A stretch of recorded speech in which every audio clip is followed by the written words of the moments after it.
Friends, இன்றைக்கி என்ன வீடியோனா கட்டி பெருங்காயம் வாங்கி சின்ன சின்னதாக கையில் பிடிச்சி கடாயில் போட்டு வறுத்துன்னு இருக்கேன்.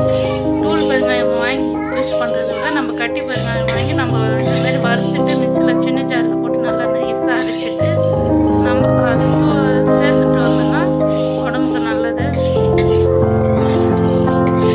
பாருங்க, நல்லா இந்த மாதிரி வறுத்துக்கணும். நல்லா வச்சு வறுக்கலாம்.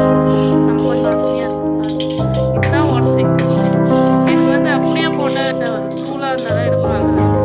கொஞ்சம் கொஞ்சமாக போடுறது கரெக்டாக இருந்தால் நான் இந்த மாதிரி வறுத்து பாருங்கள் ஃப்ரெண்ட்ஸ், நல்லா நைஸாக அரைச்சி இந்த பாட்டிலில் போட்டு வச்சுட்டேன்.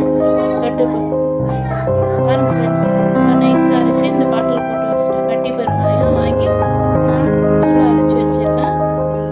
கொஞ்சமாக